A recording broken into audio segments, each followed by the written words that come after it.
Assalamualaikum warahmatullahi wabarakatuh.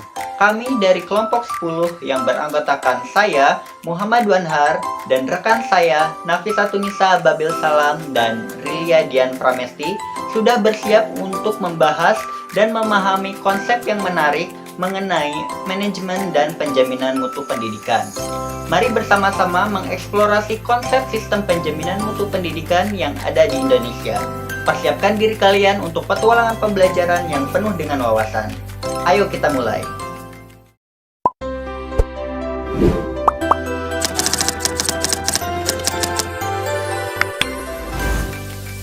Sebelum kita membahas konsep dari sistem penjaminan mutu pendidikan, di sini saya akan menjelaskan sekilas mengenai apa itu manajemen dan manajemen pendidikan.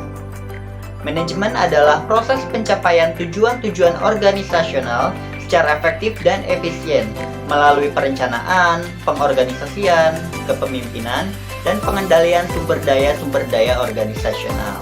Sedangkan manajemen pendidikan itu sendiri adalah suatu kegiatan atau rangkaian kegiatan yang berupa proses pengelolaan usaha kerjasama oleh sekelompok manusia yang tergabung dalam organisasi pendidikan.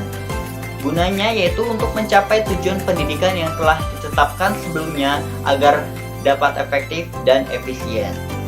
Yang selanjutnya yaitu pengertian mutu. Pengertian mutu yang pertama menurut Merriam-Webster Dictionary, mutu adalah degree of excellence. Jadi, mutu ini adalah suatu tingkat keunggulan. Lalu yang kedua yaitu menurut Oxford Learner Dictionary.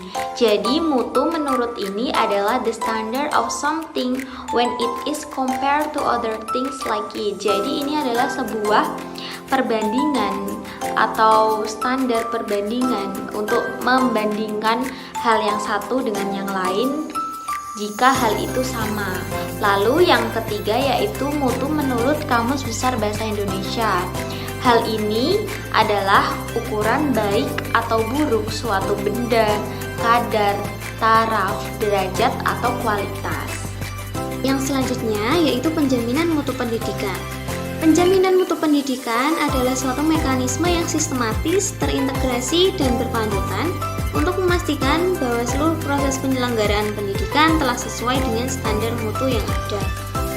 Sistem penjaminan mutu pendidikan dasar dan menengah itu adalah suatu kesatuan unsur yang terdiri dari organisasi, kebijakan, dan proses terpadu yang mengatur segala kegiatan untuk meningkatkan mutu pendidikan dasar dan menengah secara sistematis, terencana, dan berkelanjutan. Jadi, sistem penjaminan mutu pendidikan mempunyai beberapa fungsi. Di antaranya yang pertama yaitu mengendalikan penyelenggaraan pendidikan oleh satuan pendidikan.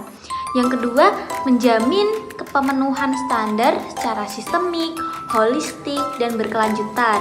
Yang ketiga yaitu mewujudkan pendidikan yang bermutu. Yang keempat yaitu mengembangkan budaya mutu secara mandiri. 3 dimensi utama penjaminan mutu internal yaitu yang pertama input, yang kedua proses, yang ketiga output. Nah, input ini meliputi manajemen satuan pendidikan, standar pengelolaan, standar sarana dan prasarana, lalu standar pendidik dan tenaga kependidikan.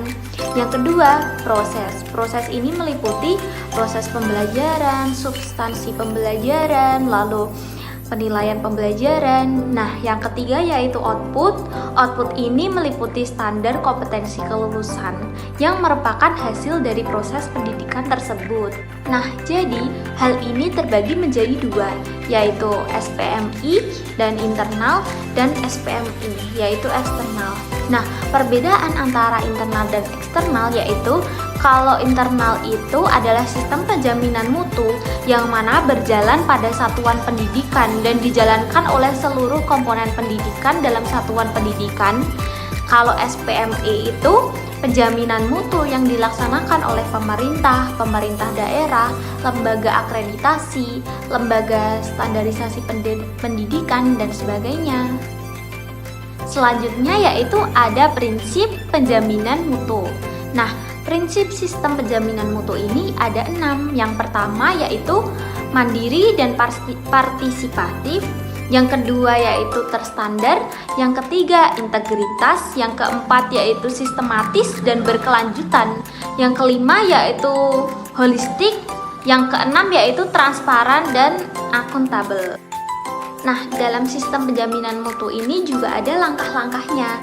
Nah, langkah-langkahnya itu antara lain, yang pertama yaitu penetapan standar, yang kedua yaitu pemetaan mutu, yang ketiga yaitu penyusunan rencana pemenuhan, yang keempat adalah pelaksanaan pemenuhan mutu, yang kelima yaitu evakuasi atau audit mutu. Tugas-tugas tim penjaminan mutu. Yang pertama, mengkoordinasikan pelaksanaan penjaminan mutu di tingkat satuan pendidikan. Yang kedua, melakukan pembinaan, pembimbingan, pendampingan, dan supervisi terhadap pelaku pendidikan di satuan pendidikan dalam pengembangan dan penjaminan mutu pendidikan. Yang ketiga, melaksanakan pemetaan mutu pendidikan berdasarkan data mutu yang telah dilakukan. Yang keempat, melakukan monitoring dan evaluasi proses pelaksanaan pemenuhan mutu yang telah dilakukan. Dan yang terakhir, memberikan rekomendasi strategi pemenuhan mutu berdasarkan hasil monitoring dan evaluasi kepada kepala satuan pendidikan. Selanjutnya yaitu mengenai Lembaga Penjaminan Mutu Pendidikan atau LPMP.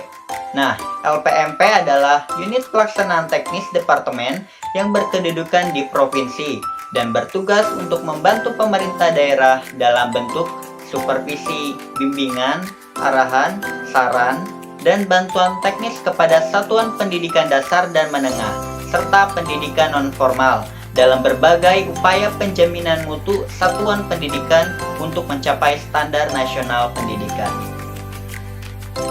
Tujuan dari Lembaga Penjaminan Mutu Pendidikan itu sendiri yaitu agar terjaminnya pelaksanaan pendidikan yang meliputi input, proses, output, dan outcome agar sesuai dengan standar, norma, kriteria, dan pedoman penyelenggaraan pendidikan nasional. Selanjutnya yaitu mengenai peran Lembaga Penjaminan Mutu Pendidikan terhadap pemerintahan. Yang pertama, membantu pemerintah kabupaten atau kota dan pengawas sekolah untuk menyusun dan mengembangkan instrumen dan strategi. Yang kedua, memberi nasihat kepada pemerintah kabupaten atau kota dan sekolah tentang hal-hal yang berkaitan dengan pengumpulan dan analisa data. Yang ketiga, menganalisa data kabupaten dan memberi nasihat tentang tindak lanjutnya. Jika sebelumnya membahas mengenai peran LPMP terhadap pemerintahan, di sini akan membahas mengenai peran LPMP terhadap pengawas sekolah. Yang pertama, memberikan bantuan teknis berupa pendidikan dan pelatihan tentang supervisi pendidikan, akademik, dan manajerial. Yang kedua, memfasilitasi dinas dan para pengawas sekolah untuk menyusun instrumen kepengawasan yang terstandar. Yang ketiga, LPMP harus dapat menjadi badan yang berkompeten dalam merekrut dan menguji pengawas sekolah secara psikologis dan akademik dengan mengeluarkan sertifikat kepengawasan atau Educational Audit Certificate. Oke, baik, materi selanjutnya yaitu mengenai akreditasi satuan pendidikan. Akreditasi itu adalah proses evaluasi diri, refleksi, dan perbaikan sekolah yang melibatkan penilaian sistematis dan komprehensif untuk menilai kelayakan dari kinerja sekolah. Oke, yang selanjutnya yaitu manfaat akreditasi. Yang pertama itu sebagai acuan peningkatan mutu. Nah, akreditasi itu digunakan sebagai standar dalam meningkatkan mutu suatu sekolah dan digunakan untuk pengembangan perencanaan sekolah. Yang kedua, motivasi peningkatan mutu. Nah, motivasi ini digunakan untuk mendorong peningkatan atau pengembangan sekolah secara bertahap, terencana, dan terstruktur.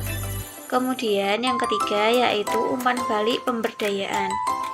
Umpan balik ini digunakan untuk melihat apakah terlaksananya visi misi sekolah. Kemudian yang keempat, identifikasi potensi. Yang kelima, informasi dan dukungan. Yang keenam, fasilitasi kepindahan dan kerjasama. Mengenai fasilitasi kepindahan, itu seperti pihak terkait itu membantu kepindahan dari siswa ataupun guru ke sekolah lain. Oke, yang terakhir yaitu prinsip-prinsip akreditasi. Yang pertama, objektif. Objektif di sini untuk melakukan penilaian atau pengujian mengenai kelayakan sekolah. Yang kedua, komprehensif. Komprehensif di sini tidak hanya berfokus pada satu aspek, melainkan hasil kumulatif dari semua aspek. Kemudian yang ketiga, adil.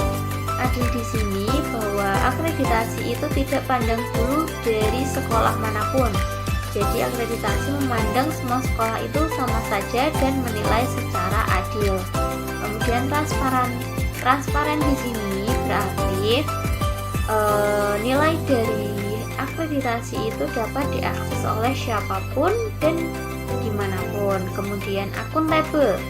Akuntabel ini dimaksudkan bahwa hasil dari akreditasi ini dapat dipertanggungjawabkan.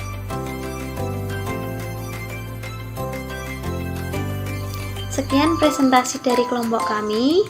Terima kasih. Wassalamualaikum warahmatullahi wabarakatuh.